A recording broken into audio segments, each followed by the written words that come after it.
Olá, pessoal, boa noite. Vocês estão por aí? O pessoal está chegando ainda, né? Então a gente vai conversando um pouco aí enquanto o pessoal vai chegando. Eu sou a professora Beth, eu sou a professora do Laboratório de Ciências e Biologia do Noturno e vou estar com vocês aí em alguns desses aulões, outros a gente vai intercalar com outros professores de vocês mesmos, alguns professores até do Fundamental.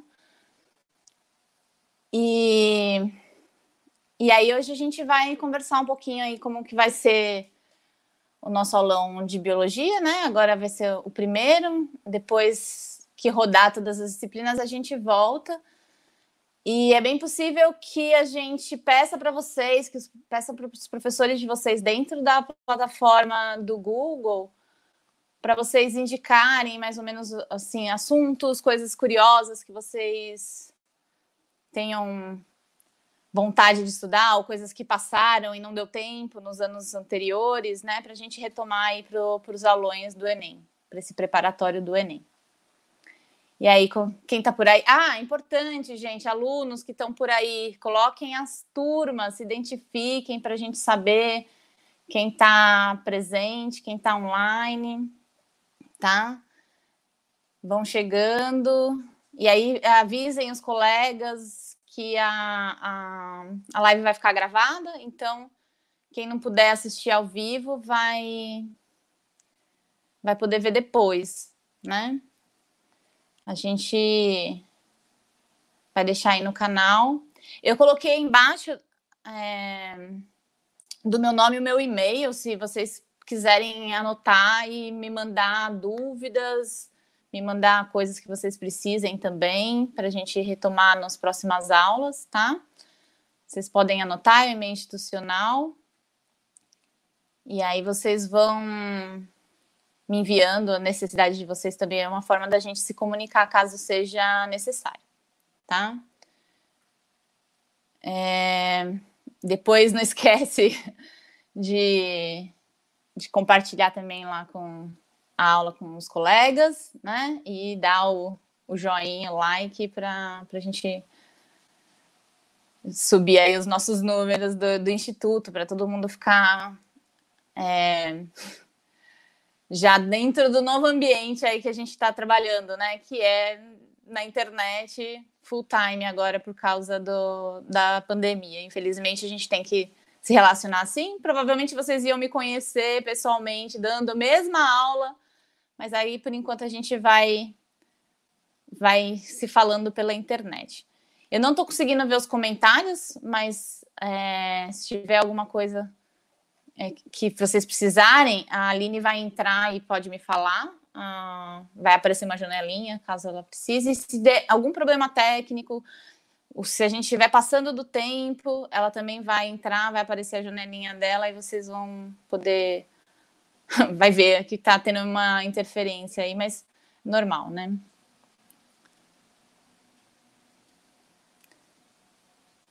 Então, vamos lá. Eu vou só dar o último recado, né? Hoje é a nossa aula, biologia, e depois, amanhã já é geografia. Também vai ter o aulão de geografia amanhã. Aí vocês vão receber o link depois, né? Então, hoje a gente vai conversar um pouquinho sobre relações ecológicas e eu vou explicar para vocês por que eu escolhi esse tema para começar, tá? Então, a gente vai começar por esse tema por alguns motivos. Primeiro que ele é um tema bastante subestimado, né, na aula de biologia, assim, porque parece, a princípio, fácil e, de fato, né, próximo a outros assuntos. Se a gente fizer um comparativo com outros assuntos da biologia, perto de coisas de genética, de permutação, pode parecer relações ecológicas bem mais fácil e, de fato, é, né? Então, a gente vai começar por um assunto um pouco mais leve, e esse é um dos motivos, tá? Da gente ter optado por começar por esse, mas também porque eu fiz um levantamento e ecologia é um tema que cai muito no Enem, cai bastante ecologia no Enem. Dentro de ecologia, tópico que mais cai são problemas ambientais, a gente vai tratar disso. E o segundo que mais acaba aparecendo nas provas é o tema de relações ecológicas. Algumas relações específicas aparecem mais que outras, e aí ao longo das aulas ao longo desta aula, né, eu vou falar isso para vocês, tá bom? Então, acho que a gente pode começar, né? Quando a gente fala de relação ecológica, né, eu queria... outra coisa que eu queria falar para vocês antes da gente começar. Quando a gente está presencialmente, né, a gente troca ideia e conversa, e aqui a gente vai acabar, eu vou acabar falando sozinha com o meu computador. Estou imaginando que vocês estão aí me respondendo, tá? Então, eu também quero que vocês façam esse esforço de se colocar e falar comigo de fato, né? Então, pensem no que eu estou falando, se fizer alguma pergunta, tenta responder, mesmo que seja só para o seu caderno aí, para a sua tela do celular, do computador. E aí a gente vai trabalhando essa questão da comunicação, assim, de como se a gente estivesse falando um com o outro, de fato, como estamos, né? Apesar da distância. Então, quando a gente fala de relações ecológicas, né? A gente vai ver vários nomezinhos, várias coisas, e na biologia a gente tem essa tendência, né? Os biólogos, toda a área de ciências, de sistematizar o conhecimento, né? Então, o que é o sistematizar o conhecimento? É colocar o conhecimento dentro de caixinhas, de padrões, onde a gente vai tentar classificar as coisas. E em relações ecológicas, nesse assunto que a gente vai tratar hoje, não é diferente. Mas a gente tem que pensar também, e aí eu quero que vocês pensem sobre isso, que na natureza não é assim tão organizado, né? A gente classifica, a gente coloca as coisas em caixinhas, mas no ambiente aí não tá, as coisas de fato não são tão organizadas e sistematizadas como a gente gostaria, como é no nosso livro, né? Então, quando a gente vai tratar alguns temas, a gente vai falar dos conceitos, só que é importante também a gente ter essa lembrança que isso funciona como um objeto de estudo para a gente entender o ambiente, mas ele é transposto só até certo ponto, né? Porque a gente entende as relações também até certo ponto também. Então, só para a gente ter aí essa ideia. Aline, se você quiser colocar a tela do... Isso, obrigada. Então, eu coloco aí uma primeira pergunta para vocês, né? Como as espécies interagem. E aí tem uma imagem aí do Pantanal Mato-Grossense, onde a gente tem alguns organismos aí, algumas aves, né? Tem pelo menos umas 3, 4 espécies de aves que eu estou vendo na foto. Vocês podem, assim, na verdade não importa que espécies são, mas elas são diferentes, né? Tem um outro veado aí, tem espécies de plantas, tem uma aguinha, que pode ser que tenha algum organismo aquático ali. Então, como as espécies interagem? Olhando para essa imagem, como a gente pode pensar o que está acontecendo aí? Eles estão ali, tem uns comendo, né? Tem uns passeando, tomando um sol. Então, isso faz parte dessa interação, né? Dessas relações. Quando a gente fala de relação, é tudo que está envolvendo indivíduos, né? Então, a gente agora está tendo uma relação virtual aí. Vocês estão me ouvindo. E a gente está conversando via YouTube, via live, né?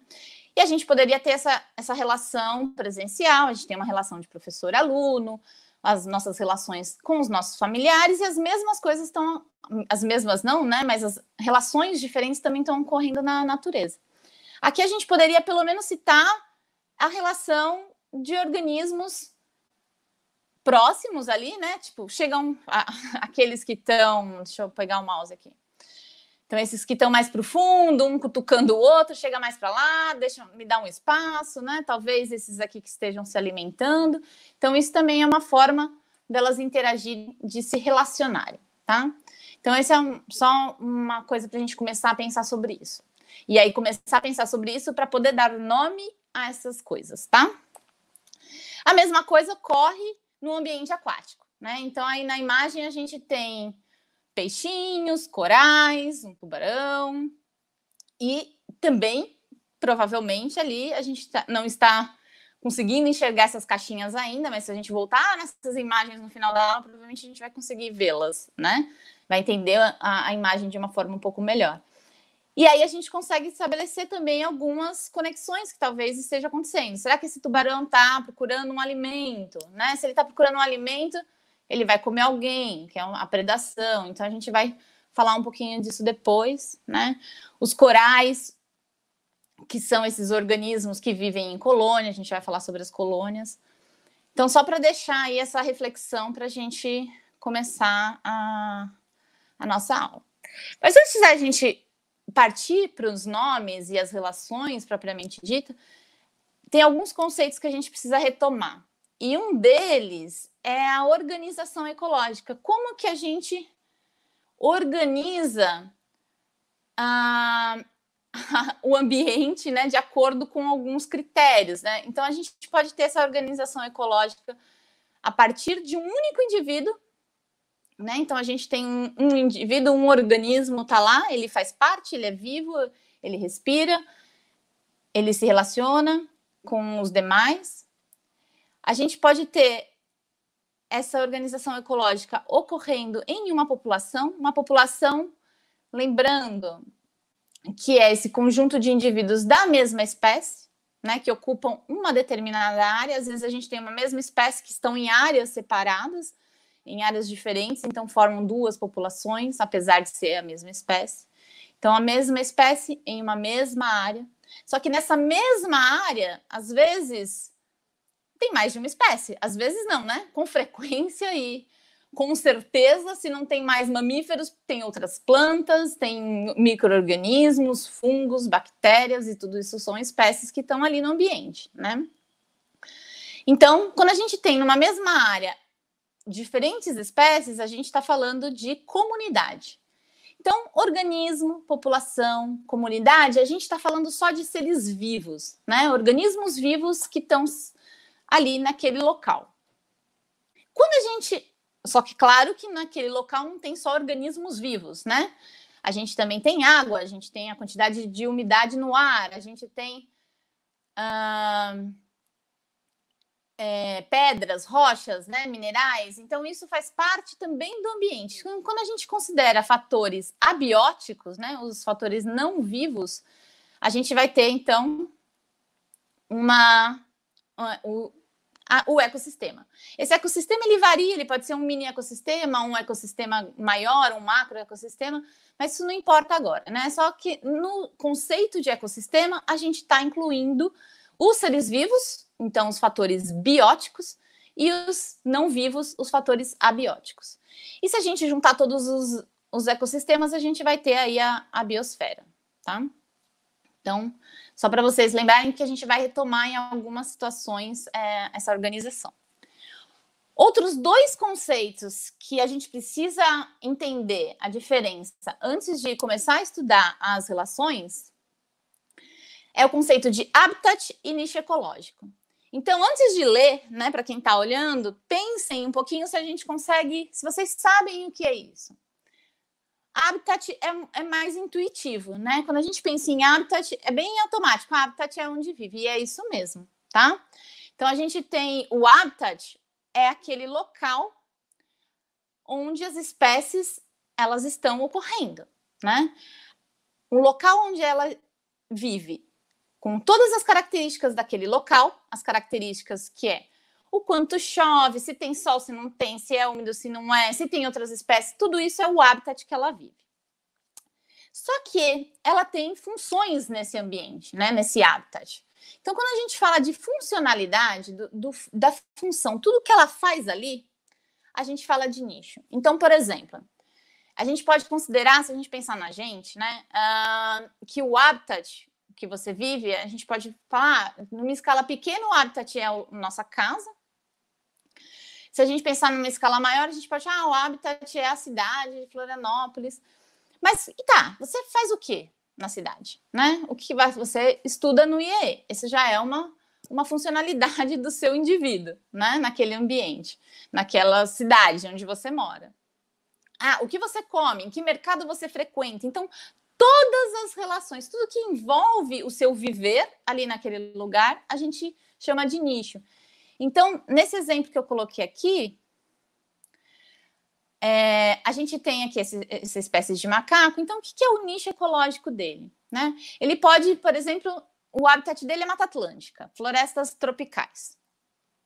Mas tem parasitas que vivem no corpo dele. Então, isso faz parte do nicho ecológico dele. Tem predadores que podem se alimentar dele. Ele se alimenta de frutos. Então, que tipo de fruto? Isso também faz parte do nicho ecológico dele. Onde ele se reproduz? Né? Que tipo de reprodução que ele tem? Que tipo de como que é a temperatura do ambiente onde ele vive? Quanto de água que ele precisa? Tudo isso faz parte do nicho. Então, vocês entendem que o nicho vai além do local onde você vive. É o que você faz ali e tudo que está relacionado com você. Certo? Dito isso, a gente vai retomar o nicho daqui a pouco, daqui a alguns slides, mas acho que a gente pode seguir. Eu esqueci de falar isso no começo. Eu coloquei alguns exercícios no meio do próprio Enem para a gente exercitar, e agora vem um deles. Então, esse é um exercício do Enem. Eu vou ler. É claro que quando o professor está lendo, né, a gente acaba interpretando mais rápido e demanda um pouco menos tempo de quando vocês estão fazendo o exercício. Mas vamos aí tentar vocês me acompanharem, vamos ver se vocês chegam na resposta. Então, o menor tamanduá do mundo é solitário e tem hábitos noturnos. Passa o dia repousando, geralmente em um emaranhado de cipós, com o corpo curvado de tal forma que forma uma bola. Quando em atividade, se locomove vagarosamente e emite um som semelhante a um assobio. A cada gestação gera um único filhote. A cria é deixada em uma árvore à noite e é amamentada pela mãe até que tenha a idade para procurar alimento. As fêmeas adultas têm território grande e o território do macho inclui várias fêmeas, o que significa que ele tem sempre diversas pretendentes à disposição para namorar. Então, o menor tamanduá do mundo é esse fofinho aí que está na foto. E a pergunta é, essa descrição, então todas essas informações sobre o tamanduá diz respeito a quê? Ao seu habitat, ao seu biótopo, ao nível trófico, ao nicho ecológico ou ao potencial biótico. Então, o habitat a gente acabou de falar. Vocês acham que faz parte do habitat? Eu acho que tem algumas informações a mais aí que não é só o habitat, né? Por exemplo, eles falam de hábito noturno. Então, eles saem mais à noite. Então, isso é uma característica que vai além do local onde ele vive. Biótopo, gente, isso quer dizer também o local, tá? Tá relacionado com o local. Nível trófico, não sei se vocês se lembram de cadeias alimentares, né? Os produtores, consumidores primários. Então, nível trófico é isso. Nicho ecológico e potencial biótico é o quanto que ele tem de potencial ali naquele ambiente. Se ele é, por exemplo, um predador ou produtor também, mais próximo ao nível trófico. Então, a resposta certa neste caso seria o nicho ecológico, né? Então, lembrando do conceito que a gente tem de nicho, né? Que a gente conseguiria responder essa pergunta, até mesmo se vocês não soubessem o que são as outras que eu expliquei. Então, chegando finalmente nas relações, né? Depois a gente vai voltar para o nicho. Eu citei que a gente vai pôr isso em caixinhas, né? Então, a primeira delas vai ser a relação ecológica intraespecífica. Então, o que significa isso? Intraespecífica significa que ocorre dentro da mesma espécie, ou seja, essas relações vão ocorrer no nível de população, tá? Então, todas as relações que ocorrem dentro de uma população, dentro da mesma espécie, a gente chama de intraespecífica. E aí a gente tem as interespecíficas, né? Que ocorre entre espécies diferentes. Então, nesse caso, a interespecífica vai ocorrer no nível de comunidade, onde espécies de diferentes, onde indivíduos de diferentes espécies vão interagir. Então, a gente tem aqui o intra, né? A palavra intra remete ao dentro da mesma espécie e o inter entre espécies diferentes. Só para vocês se lembrarem que isso dá uma dica para classificar essas interações, tá? Dentro das interespecíficas, essas relações elas podem ser positivas ou harmônicas, ou elas, por exemplo, colônias e sociedades, que eu vou voltar nelas, ou desarmônicas ou relações negativas, de canibalismo e competição, por exemplo, tá? Pessoal, essas palavras harmônicas e desarmônicas, elas aparecem em vários livros didáticos e por isso que eu mantive, tá? Mas em vários outros autores, elas já não tratam dessa forma, eles só tratam em relações que são positivas ou colaborativas e relações que são negativas, relações benéficas e relações negativas, tá? E o mesmo ocorre, a mesma divisão ocorre para as relações interespecíficas. Então, a gente pode ter essas relações interespecíficas também positivas, né? Espécies diferentes se ajudando, e a gente vai ver mais ou menos isso daqui a pouco, que é o mutualismo, protocooperação, inquilinismo e comensalismo. E as desarmônicas ou as negativas, né, que traz um prejuízo para alguns indivíduos nessas relações, que é a competição, predação e parasitismo. E ainda ocorrem algumas na natureza que a gente pode classificar como neutras, tá? Para organizar didaticamente, e aparece em todos os livros didáticos e também em tabelas de vestibular e em provas do Enem, eles usam sinais para classificar essas relações. Então, relações positivas levam sinal de menos, de mais, né? E negativas o sinal de menos e as neutras de zero. Então, na prática... peraí, já falo isso. Eu vou mostrar para vocês uma tabela onde a gente vai ter o tipo de relação e qual é o sinal para isso, né? Mais, menos, e mais, menos, ou menos, menos, mais, e assim por diante. E eu quero explicar para vocês o que é um positivo e um negativo, tá? Isso, apesar de ser muito intuitivo, não está óbvio em muitos livros que a gente pega por aí ou material na internet. Então, quando a gente estuda relações ecológicas e fala que ela é positiva, o que isso quer dizer, tá? Então, relação positiva quer dizer que, de alguma forma, eu me beneficio, aquele indivíduo se beneficia com aquela relação. Então, qual é esse benefício? Esse benefício, ele pode ser um aumento de disponibilidade de um recurso. Esse recurso, ele pode ser um alimento, ele pode ser luz, ele pode ser espaço, ele pode ser um parceiro sexual, qualquer coisa que eu precise, né? E se essa relação aumenta a minha chance de tê-la, ela é positiva para mim. Uma vez que eu tenho esse aumento de disponibilidade, é possível que aumente as taxas, né? Eu tenho maior chance de sobreviver. Se eu estou conseguindo mais comida, eu aumento a minha chance de sobreviver. Aumentando a minha chance de sobreviver, essas taxas de sobrevivência, a gente aumenta também as taxas de fecundidade, de reprodução. Então, uma vez que o organismo está vivo, ele vai poder crescer, se desenvolver, né, se reproduzir, ou o aumento da fecundidade, às vezes falta alimento, a energia necessária que você tem não é suficiente para se reproduzir, para produzir óvulos, mas é suficiente para você se manter vivo, tudo bem. Mas se eu tenho sobrando alimento, eu posso aumentar essa fecundidade também. E tudo isso leva a esse último item, que é o aumento de indivíduos da população. E a população cresce.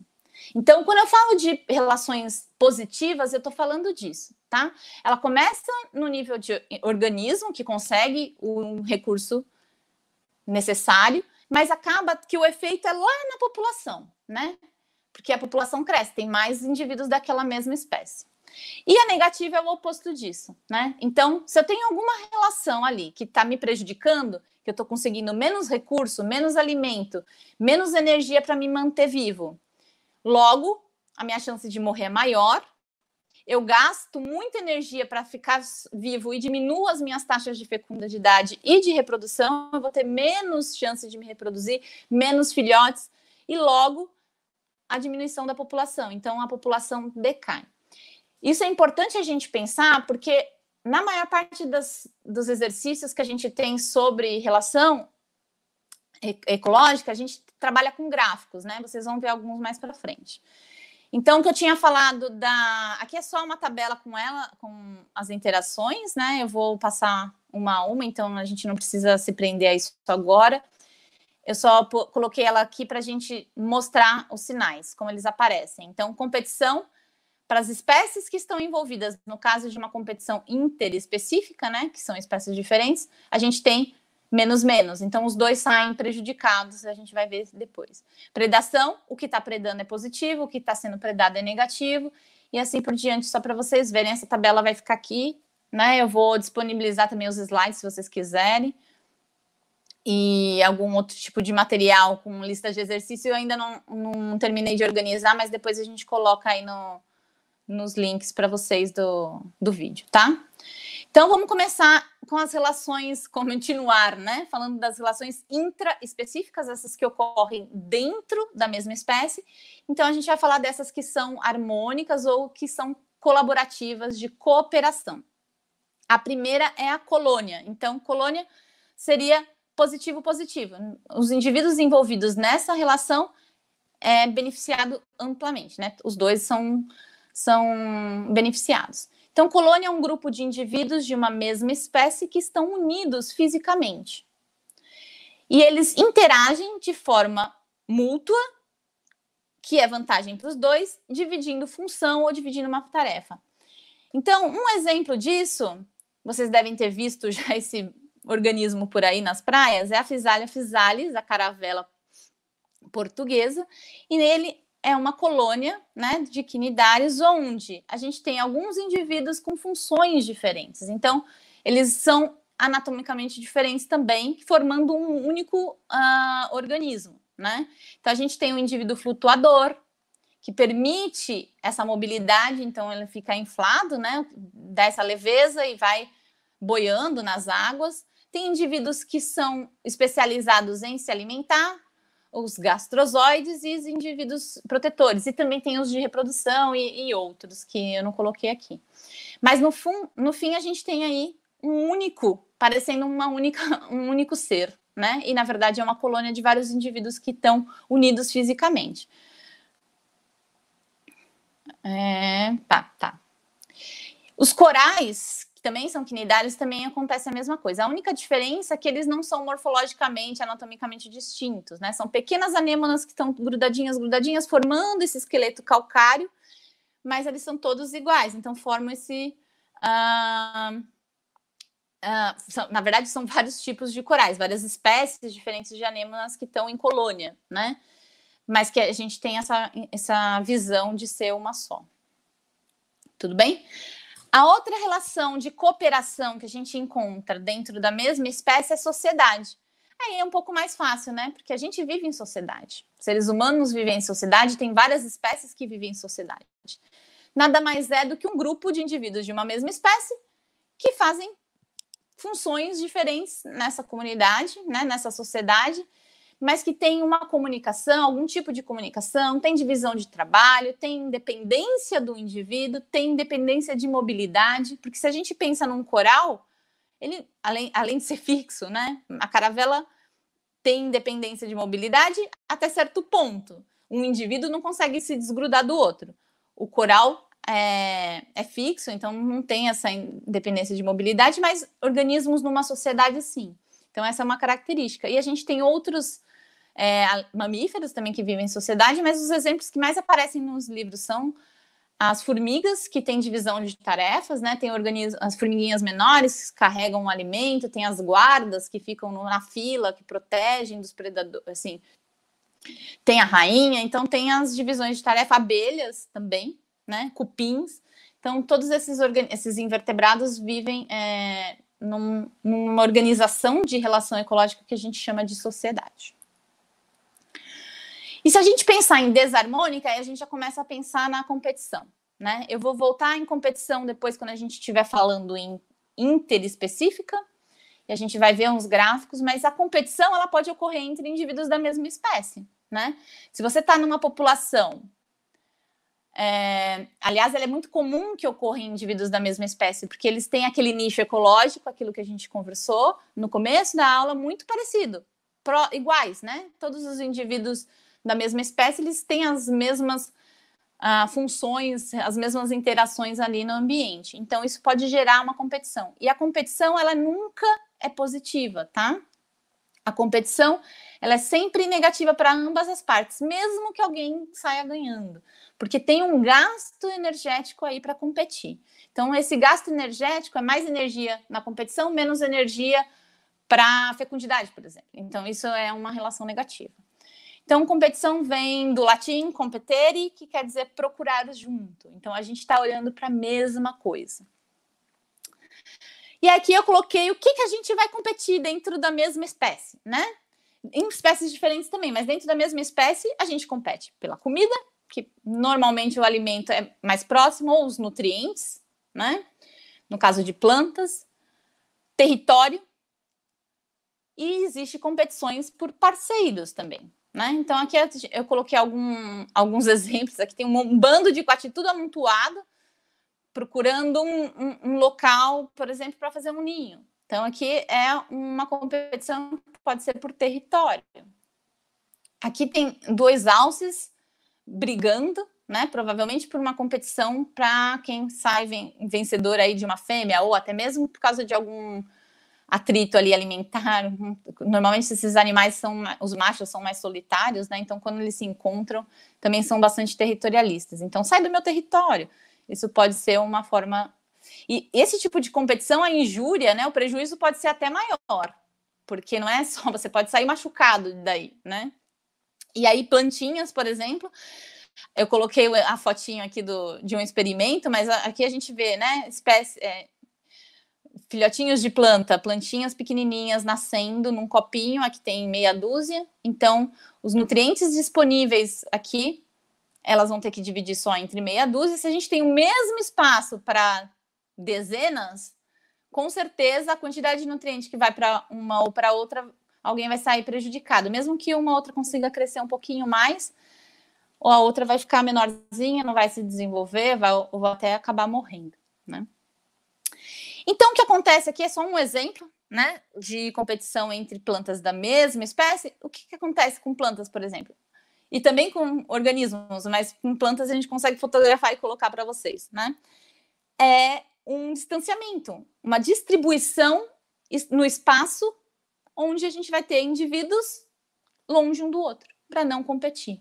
Então, a gente tem aqui essa espécie de planta do deserto, onde ela tem essa distribuição espaçada. Então, existe um espaço, porque se tivesse outras aqui no caminho, provavelmente, se teve um dia, elas morreram, não conseguiram sobreviver, por conta da competição por nutriente, que está no solo, água, principalmente, né, nesse caso, né? Então, eu coloquei uma questão que não tem a ver com o que a gente está falando, mas tem a ver com uma relação que eu não falei e não vamos falar, que é o canibalismo. O que é o canibalismo? Organismos de uma mesma espécie que comem outros, né? Então, Enem de 2013 caiu. As fêmeas de algumas espécies de aranhas, escorpiões e outros invertebrados predam os machos após a cópula e inseminação. Então, a fêmea preda o macho. Então, existe uma relação de canibalismo aí. Como exemplo, fêmeas canibais do inseto conhecido como louva-a-Deus, Tenodera aridofolia. Possuem até 63% da sua dieta composta por machos parceiros. Olha só, mais da metade da sua dieta é o macho. Para as fêmeas, o canibalismo sexual pode assegurar a obtenção de nutrientes importantes na reprodução. Com esse incremento na dieta, elas geralmente produzem uma maior quantidade de ovos. Então, o fato dela se alimentar do macho após a cópula aumenta a chance dela ter uma maior quantidade de óvulos. Então, para ela que está se alimentando na fêmea, a relação é positiva. Para aquele macho que morreu, a relação é negativa, tá? O canibalismo. Então, o canibalismo entraria aí numa relação desarmônica. Então, a pergunta aí é, apesar de um comportamento aparentemente desvantajoso para os machos, o canibalismo sexual evoluiu nesses táxons animais. Então, e por que isso acontece? Então, se fosse uma coisa que não fosse vantajosa, não existiria mais, né? Mas isso ainda acontece. Então, letra A, promove a maior ocupação de diferentes nichos ecológicos das espécies. B, favorece o sucesso reprodutivo individual de ambos os parentais. Impossibilita a transmissão de genes do macho para a prole. O que vocês acham dessa? Impossibilita? A gente tem que ficar bastante atento, tá, gente, nas questões para algumas palavras. E para o texto. Aqui, no texto, fala que os machos eles são predados após a cópula. Então, é depois. Então, a transmissão de gene já foi, né? Então, a letra C não seria. Impede a sobrevivência e a reprodução futura do macho. Isso é verdade, mas será que até que ponto, né? Seria a parte aqui desvantajosa. Será que isso é desvantajoso? É desvantajoso para o indivíduo.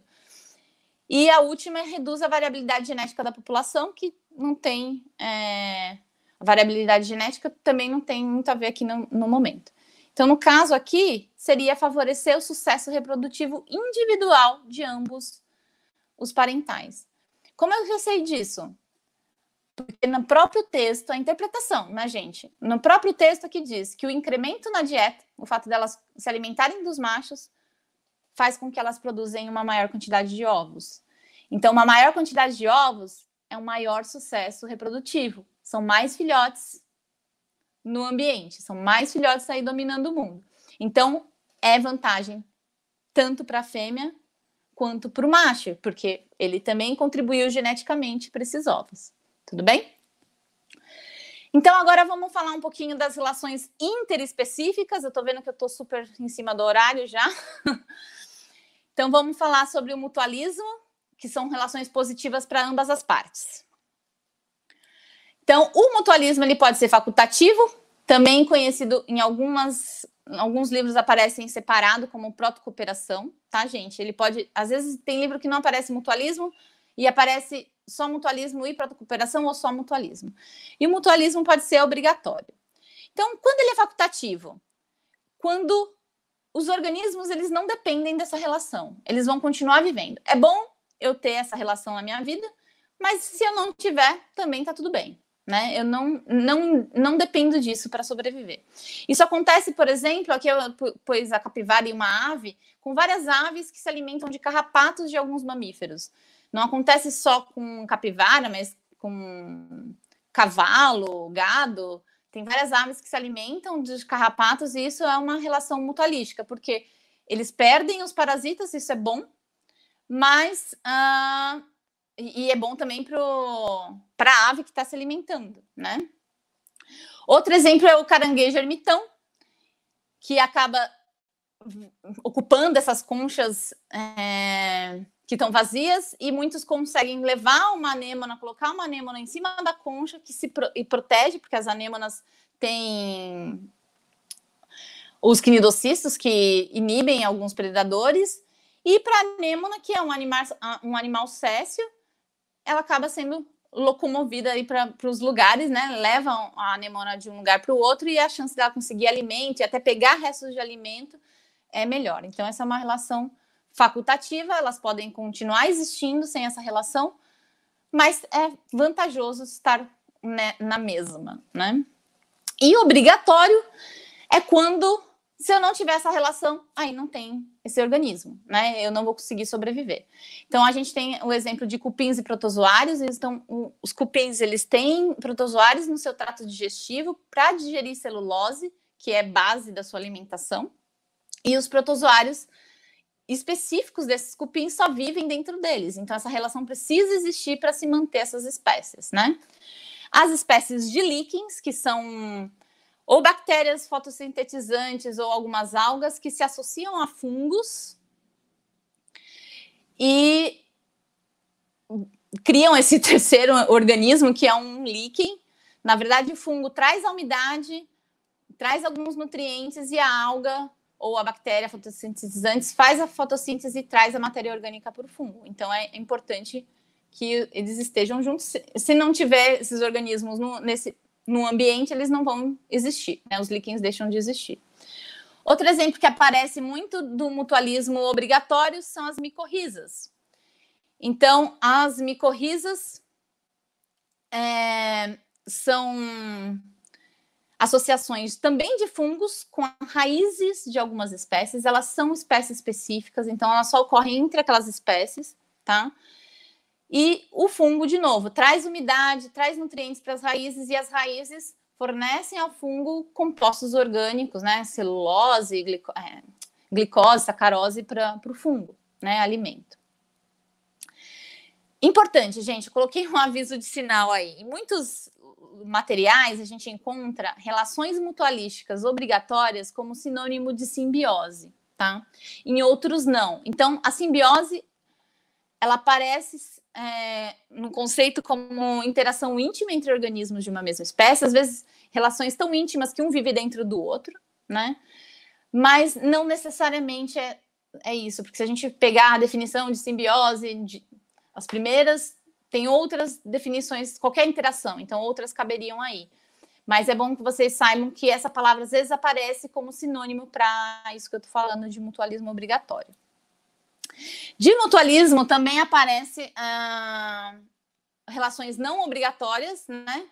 Que pode ser facultativos ou obrigatórios. Polinização, quando insetos ou aves polinizam plantas, e as dispersões de semente, quando também as aves, alguns morcegos, comem a semente, leva isso para longe, é bom para a planta, né? Porque a defeca faz a sementinha ir para mais distante.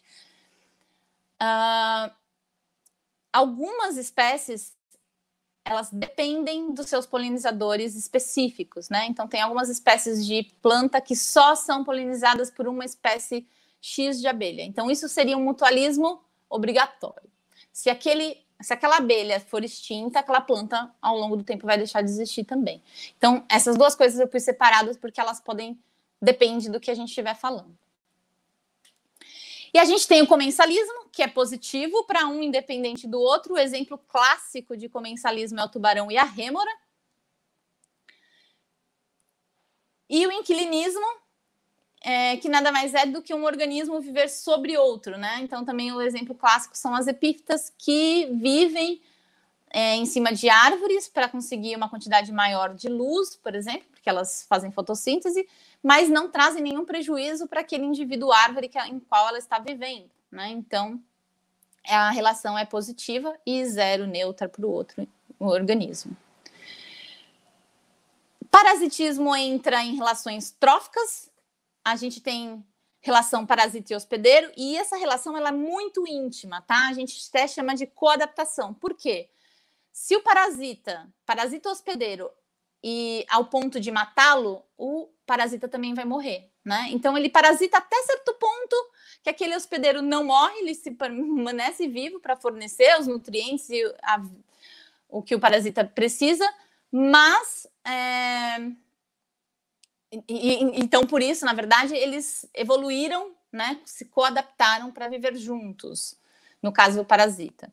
Então, a gente tem os ectoparasitas carrapatos, por exemplo, que vivem na superfície dos organismos, eles não estão dentro, né?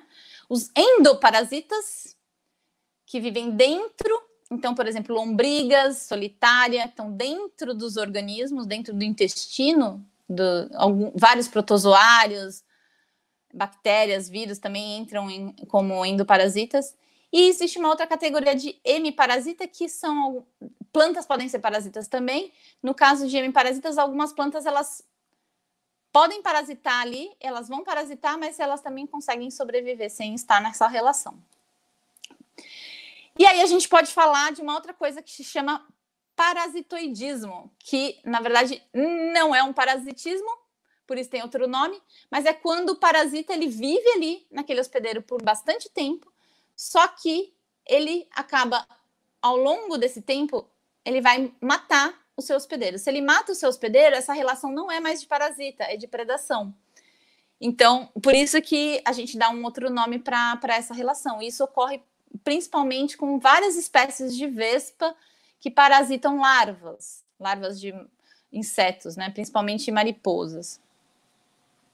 E alguns parasitismos até sociais. Então, tem algumas espécies de aves que abandonam seu ovinho ali para outra ave cuidar, né? Então, esse é um exemplo clássico do cuco, que coloca o seu ovo num outro ninho. É como se você abandonasse a sua criança, toma aí, e aí aquela ave vai alimentar o seu filhote sem você gastar sua energia para isso. Tem alguém fazendo isso para você. Eu vou falar de predação, e aí eu vou abrir para a câmera para a gente conversar, porque já está dando 45 minutos, e aí a gente termina a última parte de competição depois, porque é uma parte mais longa, tem vários gráficos, eu quero mostrar os gráficos, e acho que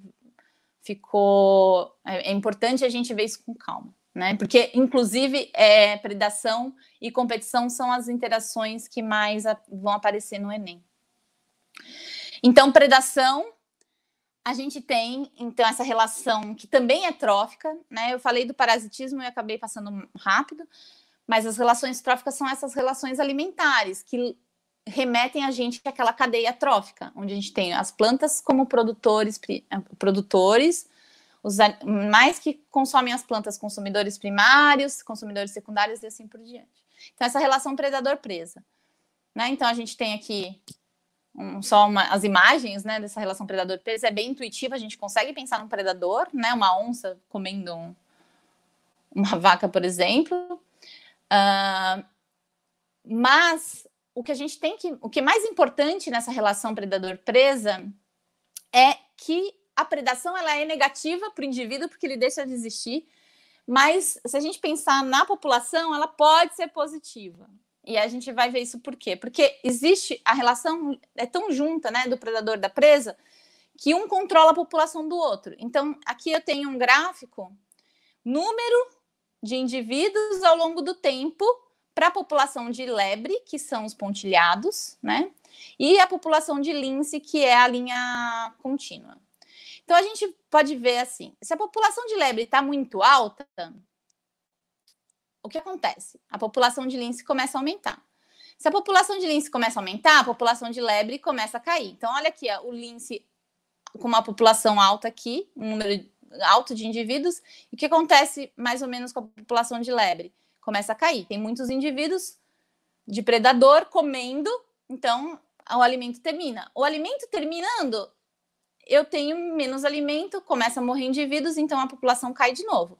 Se eu tenho menos gente comendo, as lebres começam a se reproduzir de novo, pôr mais filhotes no mundo, a população sobe de novo. E assim vai. Então, uma vai regulando a população da outra.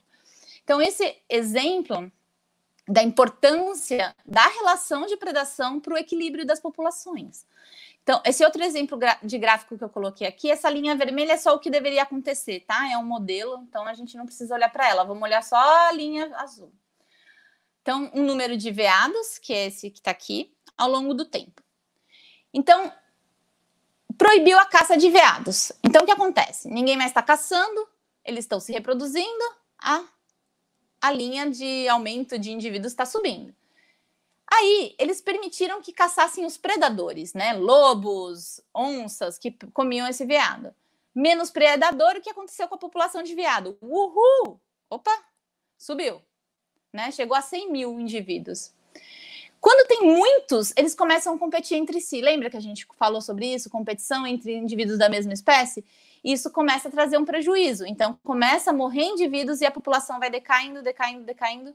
Então, o fato de ter sido eliminados os predadores fez, num primeiro momento, que a população aumentasse, mas depois que ela caísse bastante, tá?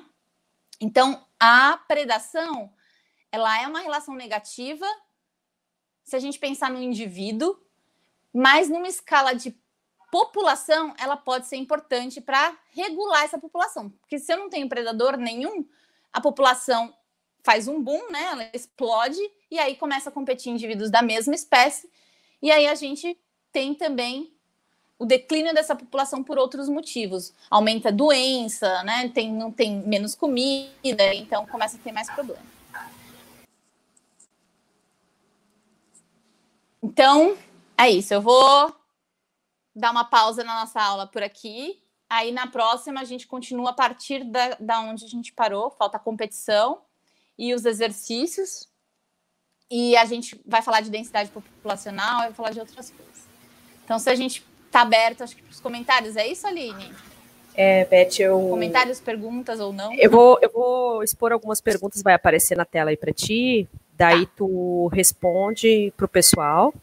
Nós já estamos com 50 minutos, 46 pessoas, estava até há 3 minutos atrás 53 pessoas, então tá bem bacana, e a gente vai botar as perguntas, e aí na próxima aula de biologia termina essa outra parte aí que tá bacana.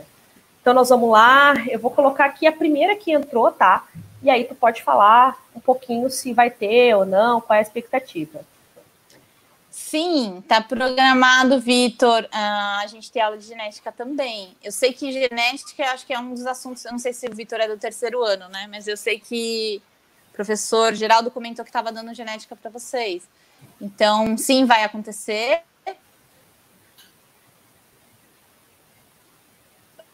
A gente pode priorizar isso, né? Sim. Ok, então... A gente vai fazer um cronograma, tá? Também sobre os temas. Eu acho que isso é importante, né? Assim que a gente tiver uma organização um pouco melhor das próximas datas, a gente já faz um cronograma dos próximos temas. Muito bem, Vitor. Então, pessoal, a professora Elizabeth está à disposição para tirar as dúvidas agora sobre a aula que ela fez sobre relações ecológicas. Então, se vocês tiverem perguntas para fazer, quer voltar algum slide, alguma explicação, ela está à disposição ali. Deixa eu botar aqui, ver se está chegando perguntas aqui. Agora, pode falar, pronto. Vocês conseguiram? Não, eu ia só perguntar, na verdade, se vocês conseguiram acompanhar, se eu falei muito rápido. Eu sei que às vezes a gente programa uma coisa, acaba não dando tempo, né? Então... Vou colocar aqui para ti, então. Obrigada, Laura. Eu acho que a gente pode, assim, se organizar no futuro para... Né? Os alunos. Amanda. Eu acabei não falando isso, né? Porque eu não conheço os alunos. A gente entrou em quarentena e acabei não encontrando com eles. Então, todos os alunos... É legal, porque vocês estão me conhecendo, gente. Eu estou bem contente. Bastante alunos, entraram. E como eu disse, vai ficar lá aí gravada, né? E eu pus o meu e-mail, vocês podem ficar à vontade para me escrever, se vocês precisarem de qualquer coisa, tirar dúvida depois. Está entrando mais alguns comentários. Vamos ver aqui. O Rafa. Uma pergunta.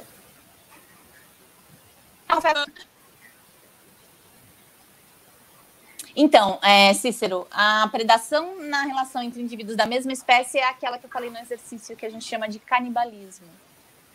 Então, ela é positiva para o indivíduo que está predando, né? No exercício era a fêmea, mas ela acaba sendo negativa para aquele indivíduo que vai perder a vida. Mas sim, existe. É o canibalismo nesse caso.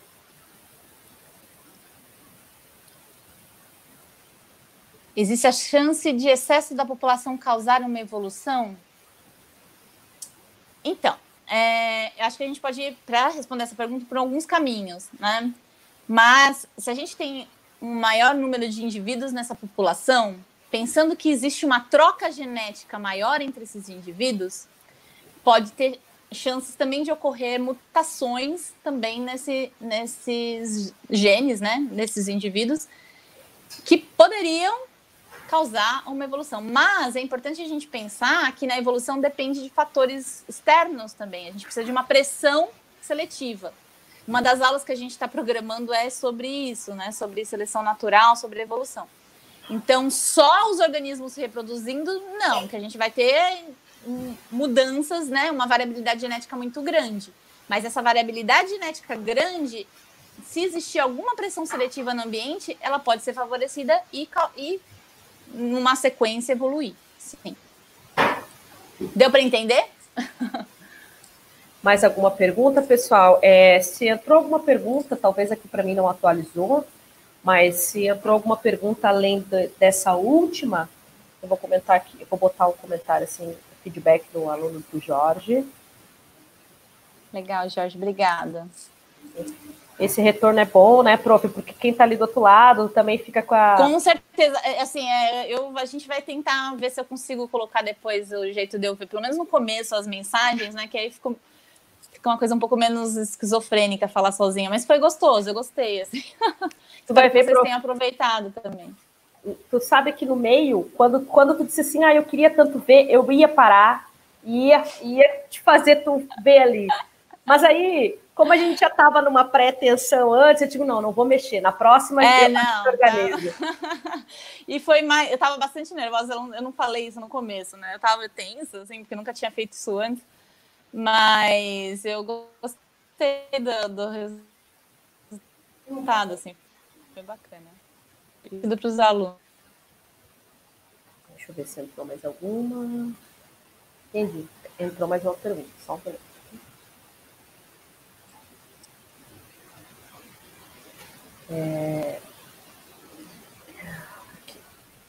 Vamos lá.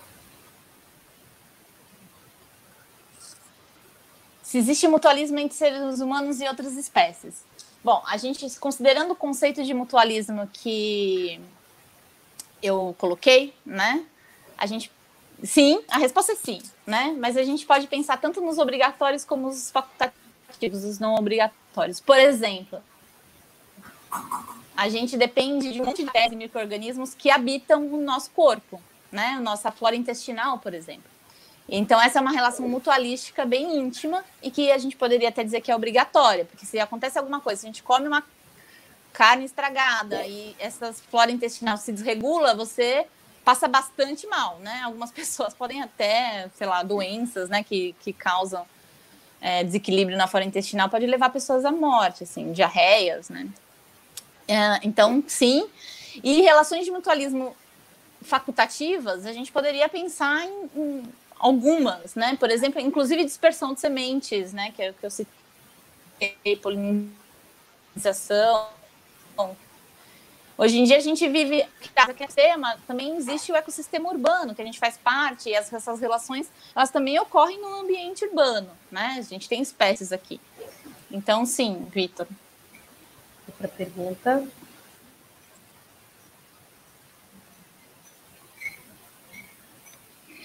O que estamos vivendo nos tempos atuais tem a ver com a falta de predadores e o aumento de doenças? O que estamos vivendo não necessariamente tem a ver... Na verdade, o que estamos vivendo sobre o corona, tá, gente?